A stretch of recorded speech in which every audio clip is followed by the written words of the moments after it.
Now here is a practical technique. The first thing you do, you must know exactly what you want in this world. When you know exactly what you want, make as lifelike a representation as possible of what you would see and what you would touch and what you would do and physically moving in such a state. For example, suppose I wanted a home, but I had no money, but I still know what I want. Without taking anything into consideration, I would make as lifelike a representation of the home that I would like, with all the things in it that I would want.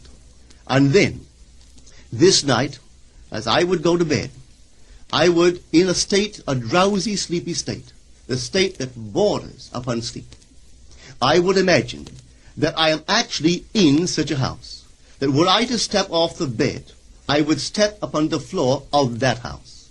Were I to leave this room, I would enter the room that is adjacent to my imagined room in that house. And while I am touching the furniture and feeling it to be solidly real, and while I am moving from one room to the other in my imaginary house, I would go sound asleep in that state.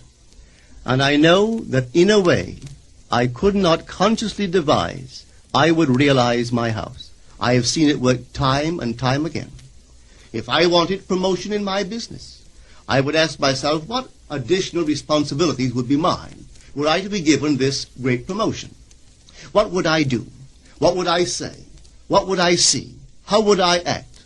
And then in my imagination, I would begin to see and touch and do and act as I would outwardly see and touch and act were I in that position. If I now desired the mate of my life, were I now in search of some wonderful girl or some wonderful man, what would I actually find myself doing that would imply that I have found my state? For instance, suppose now I was a lady. One thing I would definitely do, I would wear a wedding ring. I would take my imaginary hands, and I would feel the ring that I would imagine to be there. And I would keep on feeling it until it seemed to me to be solidly real. I would give it all the sensory vividness I am capable of giving anything. And while I am feeling my imaginary ring, which implies I am married, I would sleep. This story is told us in the Song of Songs, or the Song of Solomon. It is said, "At night on my bed, I sought him whom my soul loveth. I found him whom my soul loveth, and I would not let him go, until I brought him into my mother's house, right into the chamber of her that conceived me." If I would take that beautiful poem and put it into modern English, into practical language, it would be this. While sitting in my chair, I would feel myself right into the situation of my fulfilled desire. And having felt myself into that state, I would not let it go. I would keep that mood alive, and in that mood, I would sleep. That is, taking it right into my mother's chamber, into the chamber of her that conceived me. You know, people are totally unaware of this fantastic power of the imagination. But when man begins to discover this power within him, he never plays the part that he formerly played.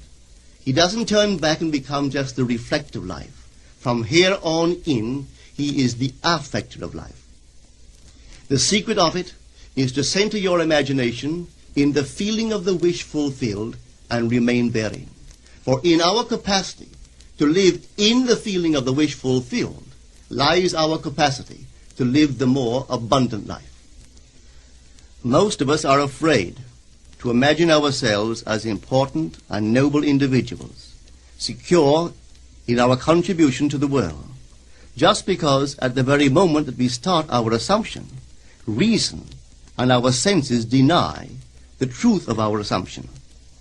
We seem to be in the grip of an unconscious urge which makes us cling desperately to the world of familiar things and resist all that threatens to tear us away from our familiar and seemingly safe moorings.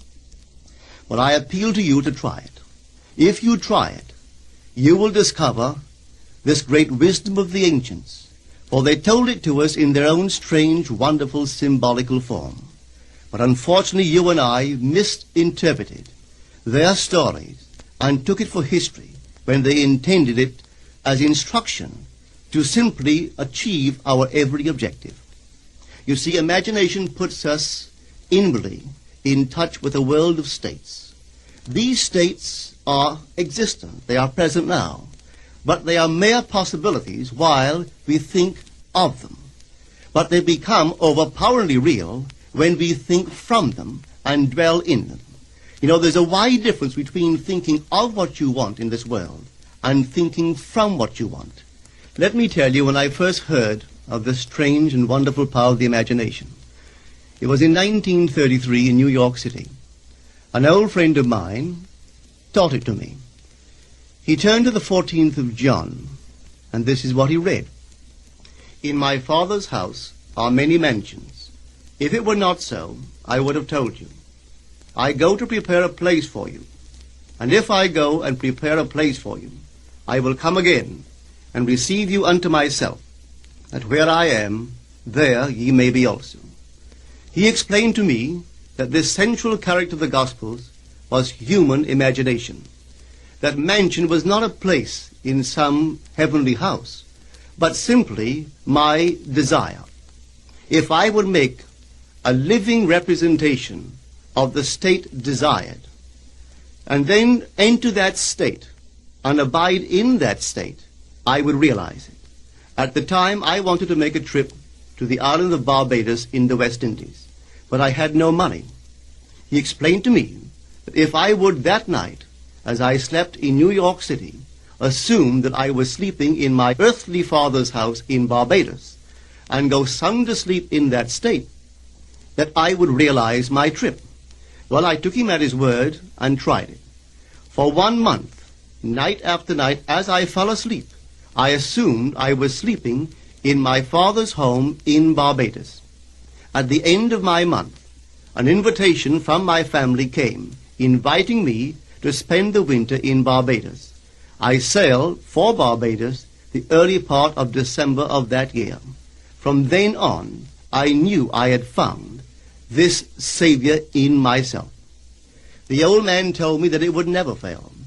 Even after it happened, I could hardly believe that it would not have happened anyway. That's how strange this whole thing is. On reflection, it happens so naturally. You begin to feel or to tell yourself, well, it would have happened anyway. And you quickly recover from this wonderful experience of yours. It never failed me if I would give the mood, the imagined mood, sensory vividness. I could tell you unnumbered case histories to show you how it works. But in essence, it's simple. You simply know what you want. When you know what you want, you're thinking of it. That is not enough.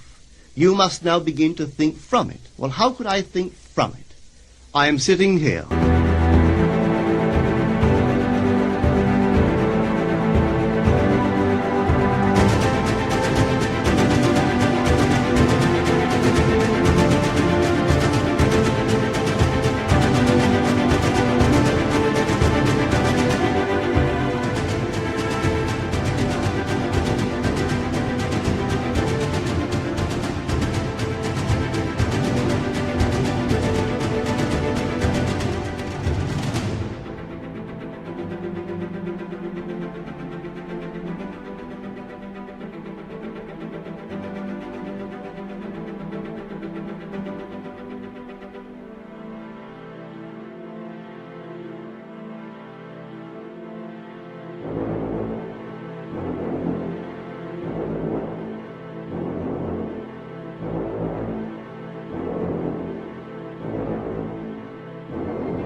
And I desire to be elsewhere. How could I, while sitting here physically, put myself in imagination at a point in space removed from this room and make that real to me? Quite easily. My imagination puts me in touch inwardly with that state. I imagine that I am actually where I desire to be. Now, can I tell that I am there? There is only one way to prove that I am there. For what a man sees when he describes his world is as he describes it relative to himself.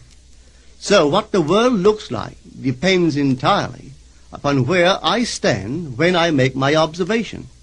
So if, as I describe my world, it is related to that point in space I imagine that I am occupying, then I must be there. I am not...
Physically, no.